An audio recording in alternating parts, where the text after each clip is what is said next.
Abala na ang lahat sa base ng mga martial artists sa Star City para sa kanilang gagawing paglalakbay. Kasama sa mga handang-handa na rito sina Wang Tiantuo, Xiao Yan, at ang kasama nilang si Lin Xinghe. Sa gitna ng kanilang paghahanda, nabanggit ni Lin Xinghe na binalak talaga niyang anyayahan ang bida na sumama sa kanila patungo sa Stargazing Lake. Subalit hindi niya akalaing isang linggo na pala ang nakalilipas mula nang umalis ito.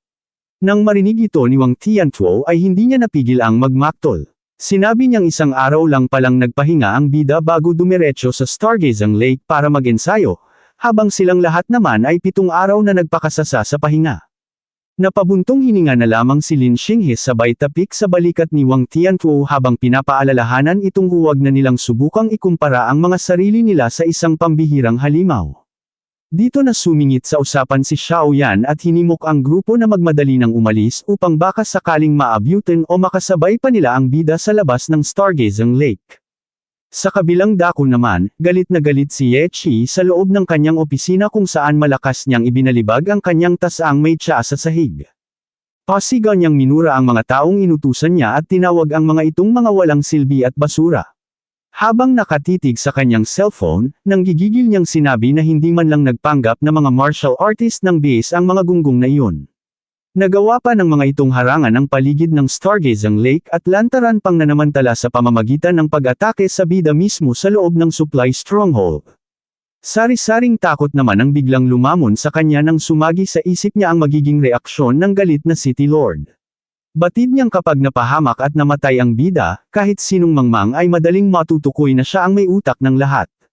At dahil napakahalaga ng bida para sa City Lord, tiyak na lilikidahin siya nito kasama ang kanyang buong pamilya. Samantala, sa Dark Purple Bamboo Forest, patuloy ang pagbulwak ng lilang enerhiya mula sa mga kawayan patungo sa itaas. May ilang martial artist na pilit na sinusubukang sungkitin ang isang kawayang nakatayo sa pinakagitna na siyang nagpapakawala ng isang misteryosong gravity field. Napamura ang isa sa kanila dahil sa bigat ng gravity na nararamdaman ng kanyang katawan. Konting-konti na lang ay maaabot na niya ang kayamanan ngunit tila hindi niya talaga ito makuha. Sumang-ayon naman ang isa at sinabing nasa ika-14 na hakbang pa lamang siya subalit mahigit 30 beses na agad na bumigat ang paligid. Mula sa malayo, pinagmamasdan sila ng isang martial artist habang nagsasabi na kung ang sarili niyang bigat ay 80 kilo, ang 30 beses na gravity ay katumbas na ng mahigit 2 tonelada. Bilang isang tier 3 martial artist, alam niyang hindi niya kayang tagalan ang ganoong kabigat na puwersa.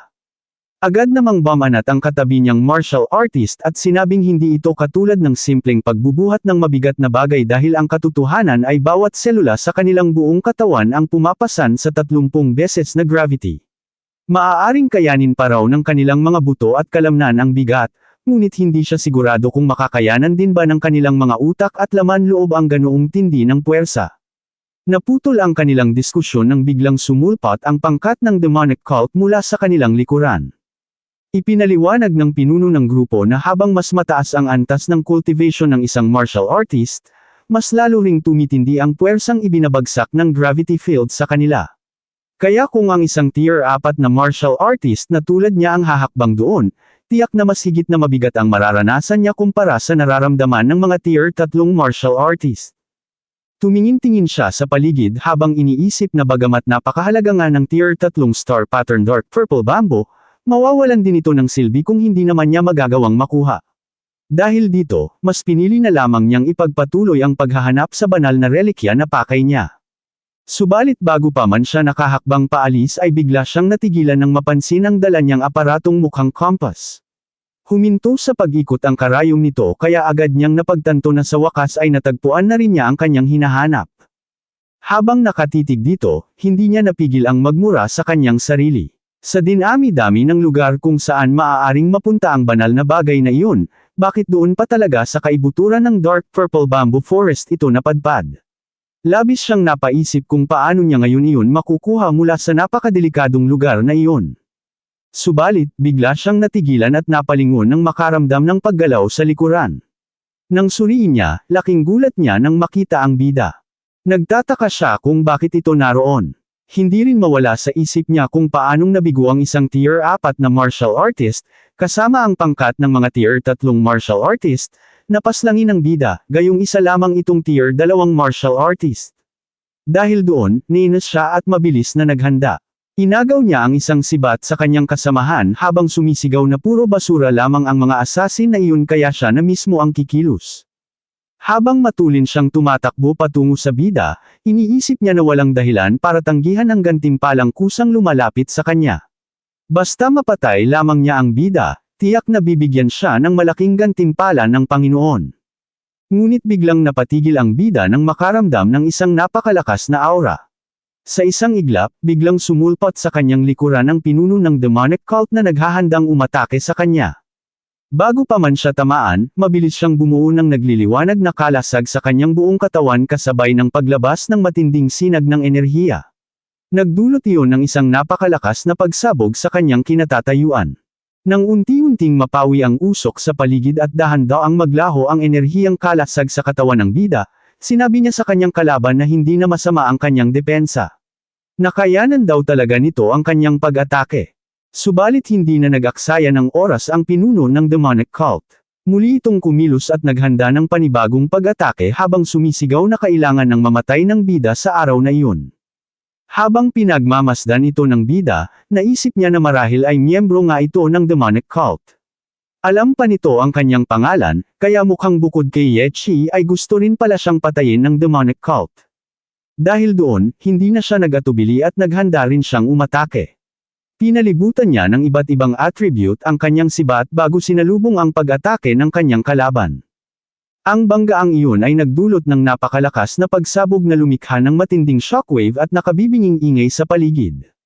Hindi nagtagal ay biglang tumalsik palayo ang pinuno ng demonic cult. Napaupo ito sa lupa, duguan at halos maligo sa pawis. Hindi niya mapigil ang isipin na napakalakas ng kanyang kalaban. Napatanong siya sa kanyang sarili kung iyon ba talaga ang lakas na kayang ilabas ng isang tier 2 martial artist.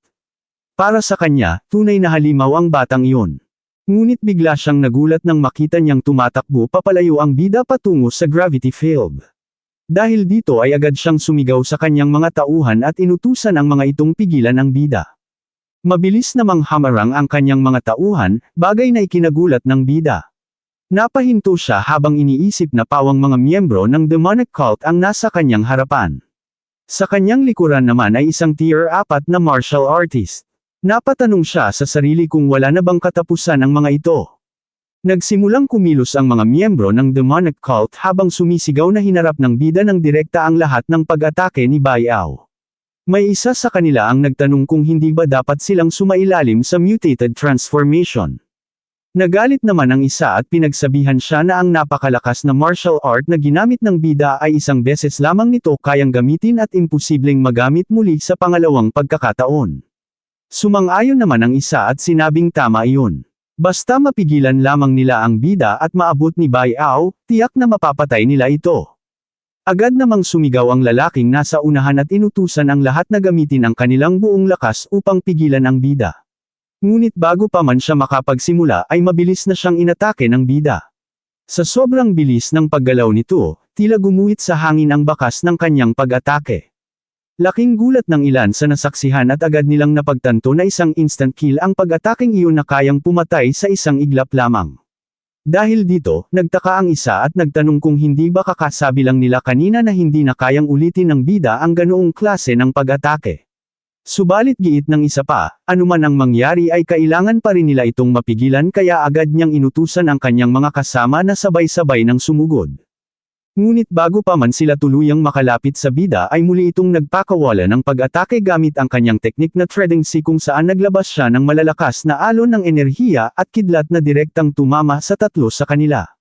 Dahil sa pangyayaring ito, agad na kumilos si Bai Ao at tumalon paitaas habang sumisigaw na titingnan daw niya kung paano pa haarangin ng bida ang kanyang atake.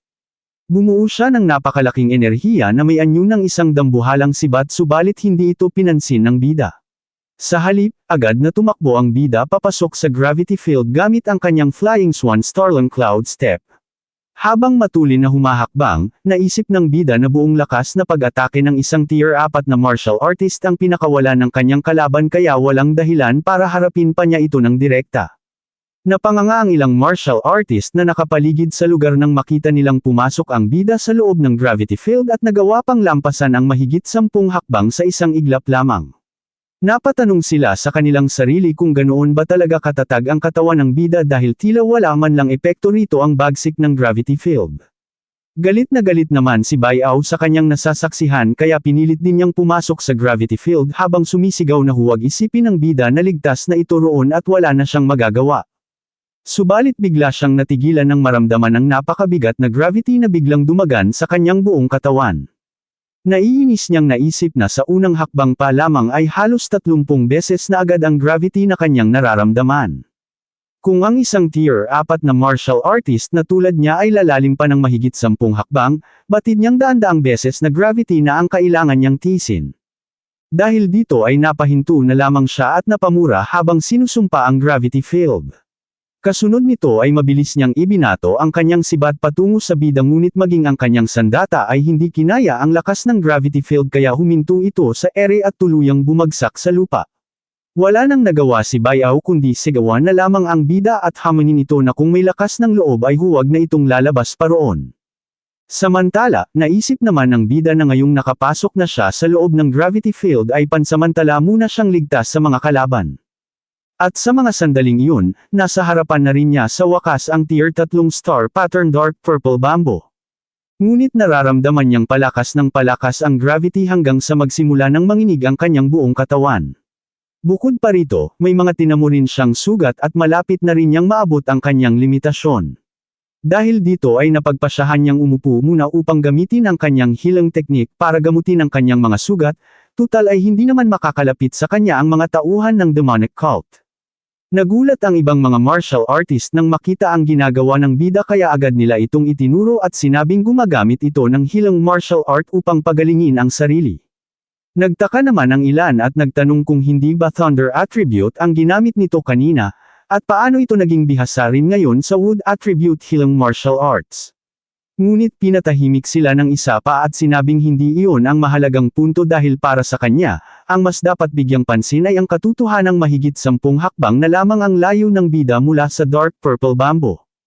Habang nangyayari ito, inutusan naman ni Bayao ang kanyang mga tauhan na puntahan sina Lin Chen at ang iba pa upang magsanib puwersa silang lahat na patayin ang bida dahil hindi nila ito maaaring hayaang makaalis ng buhay. Sa kanyang isip, tiyak na nasa loob ng dark purple bamboo ang banal na bagay na kanilang hinahanap, at kapag nagkataong nakuha iyon ng bida ay siguradong mamamatay silang lahat. Ito na po nagtatapos ang ating kabanata, abangan ang mga susunod pa nating upload. Huwag din kakalimutang mag-like, share, subscribe at i-click ang notification bell para lagi kayong updated sa mga susunod pa nating mga video.